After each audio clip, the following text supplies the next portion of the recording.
grammatical accuracy. It is very important that your write-up is grammatically correct. Why it is important? There are mainly two reasons. One is that if you make grammatical errors, sometimes the reader gets confused because sometimes the meaning only changes. That kind of makes a negative impression on the examiner. Okay. For grammatical accuracy, how do we maintain that? So the first tip for that is that you practice, you write essays, you write compositions, you write different type of compositions, things that generally come in your exams, and things that don't, that also are not coming in your exams, but still just write them just for practice. Okay, so if you write different kind of things, then you will get exposure to a lot of different way of writing. And also while you're writing, after you finish your write-up, check for grammar. And the second tip is pay attention in your grammar classes, because that grammar is actually the backbone of any language. Any language, be it your mother tongue, be it any international language or any national language. I'll quickly move on to the next thing. If you're writing something, then your what you're writing has to be very logical, has to be very reason based. You just cannot write things out of thin air. So, or you cannot just mix up the sequence. It has to be very sequential also. So for example, if I'm writing about the positive side of internet, or positive side of let's say online education or whatever, if I'm writing the positive side of something, then I cannot jump to negative side and then again to the positive side, then again to the negative side. Then that will not be sequential, that will not be in a proper sequence. And also, if I write something like online education, if I write something, I'm just giving an example, it is not my personal opinion. If I'm writing something about online education or internet, or the benefits of internet, and then again quickly I just say that internet is making people hooked onto the computer, to the screen, and then again I start saying something nice about online classes, then I'm just jumping from one topic to another, and that is not very logical. I am doing online classes and then I'm saying that I don't support online classes, then that would be very there's no reason to it, like there's a lack of reason. So it's creating a confusion. The reader, I'm sure even now when you're listening to me, you are getting also confused that what am I saying. Sometimes I'm saying this, sometimes I'm saying that. Now imagine I'm giving an example. When you actually write it in your question, in your answer sheet, the reader will be so confused that either they will give you marks very quickly, or they will be they will put a big question mark over there. Support it with you have to make it very logical, very sequential, and also very it has to have some sort of reasoning to it, some rationale to it. So please make sure that your answers have maintain these 3 points in your answers. Okay, now the next thing that you have to remember is relevance. Now maybe your topic is internet and you're talking about online classes. Now if you can connect the two in your write up, then yes, they do have then online classes do have relevance in your write up. But if you cannot connect, no matter how related the two topics are, if you cannot connect it through your write up, then somehow you lose out on relevance, and that kind of affects on the expression part of your answer. So for example, in CBSE you have 3 marks for expression for letter writing. So then maybe for expression you get only 1 mark. So why lose 2 marks? Because there's lack of relevance. So whatever you write, please make sure that it is relevant, it is well connected, all your topics are well connected in your write up. Okay, now I'll move on to my next section, which is essays. Okay, so how to write essays. The first thing, whether it is essay or any long composition or any kind of write up which is even of let's say 50 to 60 words also. Okay, so anything which is from 50 words to 400 words. So the things that you have to first of all do is plan your write up. Even if you are in an exam hall, or you're taking an online exam, or you have you're doing it just for your own practice or just for your own pleasure, whatever you are doing, wherever you are writing, if you have any write up, whether it is something that you are well versed with, the topic is you are very comfortable with the topic, or whether the topic has taken you by surprise, whatever is the situation, please plan. Please spend at least 5 minutes in planning your answer. Now, for short answers, don't spend 5 minutes because we do have a time limitation in our exams. So, please at least give 1 to 2 minutes in planning short answers. And if it is a long answer, you will be given time. Like, please keep at least 5 to 10 minutes for planning your write up. Because once your planning is done, it's there's this saying that a battle well started is half won. So if you start your battle on the positive note, on the right foot, then your battle is half won. For the rest 20 minutes, your life will be so easy.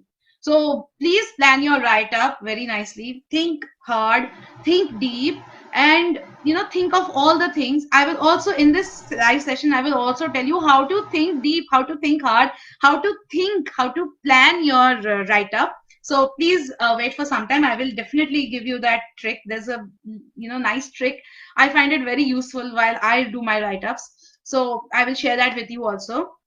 So before doing that, I just want to tell you that please plan your write-up and organize your thoughts. Now, how will you organize your thoughts? That also I will tell you. Okay. So after planning and organizing, when you are writing, you have to keep two things in your mind. One is, do not lose track, do not go out of track, do not digress from the topic you're writing. I have seen many students, and even not only young students, even some elder students also, adult students, or even people who are not my students. I have seen them, they get digressed very easily. So it is very, very, it's basic human nature to get digressed.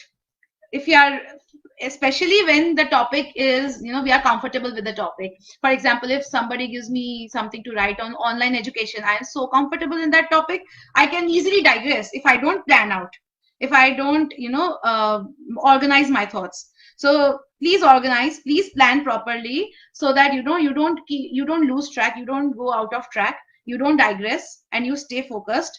So it is very important that you stay focused in your write up. And also, there's another thing. Even if you're focused, even if you're not digressing, there is a tendency to beat about the bush. So even I have this tendency. So if I am not planning my work, then I generally tend to beat about the bush. So I know these drawbacks. It's there with every writer. Most of the writers, these are the drawbacks. Some of the drawbacks that writers face. So imagine now a young student who's only a child has all the reasons to go out of track or beat about the bush. So it is very important that when your child is practicing, or if you are practicing writing, you stick to the point, you stick to your subtopics, and you don't go out of track. And also time yourself with every paragraph that you write. Please time yourself that, okay, I'll spend this much time in this paragraph, these many words. So if you do that, if you do this planning, then you will tend to stay more focused, and you will also not beat about the bush. So that is something that you can keep in mind while writing long answers. Okay, so this is the approach that you should have while attempting any long answer. So even if you're like running out of time, so over here I want to say something that there is a tendency among students that they start off with the section that they are most comfortable with. So if a student is more comfortable with literature, then she starts with literature first. If a student is wants to deal with the grammar section first and get away with it, then they do the grammar section first.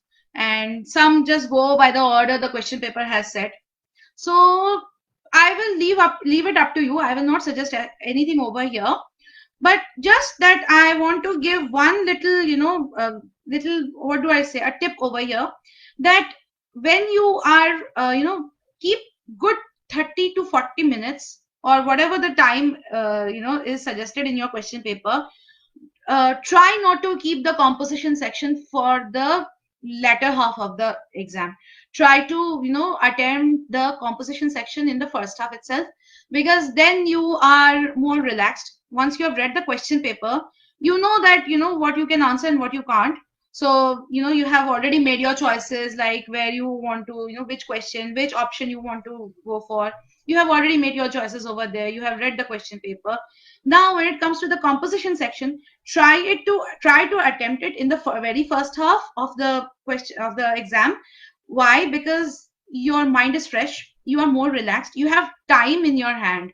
So you can think better, you can think more productive. Like if you keep it for the end, then I've seen a lot of students, they have very little time towards the end, and then they just write anything, they just quickly want to finish it off and hand over the exam, hand over the answer sheet. So please don't do that. I mean, don't let that happen. If even if you're even if you're keeping your composition section for the end of the exam, like towards the end of the exam, then please maintain the time limit. At least keep like whatever time is given in your question paper for every answer. Please have at least 5 more minutes for that. 5 minutes to quietly think with with a relaxed mind. Think what you want to write, because with a relaxed mind you produce better results. Okay, so that is one tip that I have for you. Okay. All right. The most important thing about approaching a long composition is, from like all the things that I have shared with you right now, all the tips and all the tricks and suggestions that I have given you, the most important of all of them is practice. Please practice. Like I told you in the beginning of the session, that make it a habit, make it a daily activity, and also the like you need to practice maths every day. Similarly, you need to practice, compositions also every day in order to fetch better marks in this. The next thing that I want to talk about is argument and conflict. Okay. Now, for example, if you're writing a debate, I told you in the towards the beginning of the session that when you're writing a debate, it is very important that you maintain only one stand, that you maintain only one side of the motion. So if you're going in favor of the motion, then please stick to it. Come what may. Please never ever justify anything against the motion. And if you're writing against the motion, then please stick to that. If you're Please do not justify anything in favor of the motion. Okay, so that is one thing. But when you're writing an argumentative essay, then it might be important that you write both side of the argument. Next comes conflict. Conflict is something which authors and writers use in story writing, whether it's a long story or a short story. I will stick to short stories because that is what comes in your exams. So in short stories, please have a conflict in your story. If you can, I'm not saying that keep thinking about what could be a good conflict in your story, in your short story. I'm not saying please do not waste more than 5 minutes on thinking of a conflict in your story. Do not waste time. If you can, then please have a conflict in your story. uh, Again, over here I would like to say that the more you practice, the better you can come up with interesting stories and conflicts and climaxes that will make your write up very interesting. It is very important that you divide your write up into three parts. One is introduction, then comes the body, and then comes the closure. So it is very important to have all three of them. Like you cannot really compromise on any of them. So the body is nice, but then there's an introduction missing. Please don't do that. And most of the times I've seen that there's a lack of closure. Please don't do that either. It is very important to have a good closure as well.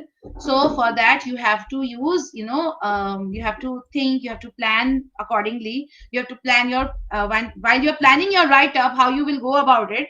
Please work on the introduction as well as the closure. Then some of the words that you can use, to bring forth your introduction or your closure is words like firstly, then, later, finally. These are some of the words that you can use to give a sense of introduction, like first of all, firstly. This kind of gives a sense of beginning, kind of gives a sense of introduction. It is important that you start with firstly. Firstly, I would like to mention that I am totally against the motion. So that is how you can start off your, whatever you're writing. So firstly, then, later. These kind of words give your introduction, body, and closure a sense of what you're about to write. Finally, lastly, these are the words that you can use in your closure, in your concluding paragraph. And it is, again, I am repeating myself, it is very important that you have a closure in order to have a good write up. Okay, lot of work. All right, the next part is the fun part. Now I had made a mind map for you guys. So let's say my topic is nuclear family or a joint family. um, I really wanted you to see this mind map. Okay, so this is the oops,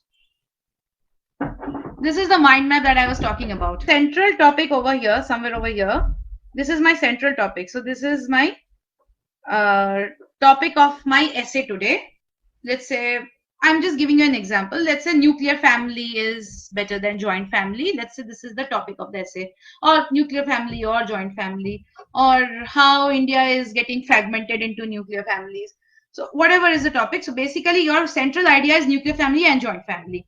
Now, when I'm thinking about this concept, the things that I can think of when I'm, let's say, reasons, effect, where do we see more nuclear families? These are some of the subtopics that I am thinking of, right? Now, instead of keeping them in my mind and relying on my memory, it is, it is better if you write it somewhere. Write it in pencil. If you're in an exam, if you're giving an exam on pen and paper, then you write it somewhere in pencil. What I mean to say is that in the center you write your main topic. Then think of all the things that you can write and branch them out. Make branches so that you can write down the different subtopics that you are thinking while you're thinking about the main topic. So then again, let's say the reason. When it comes to reason, then again you have many things that you can talk about. For example, there can be economic reasons, there can be conflict of interest, there can be growth opportunities, there can be practical reason, then there can be social issues. So these are some of the reasons of having nuclear families these days. Now, these are not my views. I'm not giving you my personal opinion. I'm just sharing an example with you. So what I'm trying to say is that the moment you start thinking, start making a mind map, just write out, just branch those thoughts out and write the ideas, write the thoughts that are coming to your mind, because these are the thoughts that will help you plan and organize your work. Okay, the next thing is practice. I told you to practice. Now what I'm going to talk about is how to practice at home. Okay, so there are different kind of essays. There are argumentative type essays, there are descriptive type essays, there are reflective type essays, then essays on people and personalities, environment and surroundings, journeys and visits. There are different kinds of essays that you can practice on, that you can write about when you're practicing at home. Okay, so it is very important that you go through, either you can buy an essay book from the market and go through the topics. I will suggest you not to read those essays. I mean, please do read those essays in those essay books, but when you are writing, please do not reproduce that work. Write it in your words, because when you write it in your words, you tend to remember more. And when children remember more, they write better in their exams. So please try to write essays, different type of essays, different type of write-ups, and also to memorize the format. Also, please keep writing different kind of formal letters and informal letters. Some formal letter and informal letters I have for practice, I have shared some questions in the blog write-up that I did on letter writing, so you can go through that also, and you can practice them. And yeah, so that can be a good place to start off with. And then in another future post, I will also write about how to approach essays. So there I will give some topics that you can practice writing when it comes to essays. Okay, so that brings me to my next topic now: how to develop love for writing.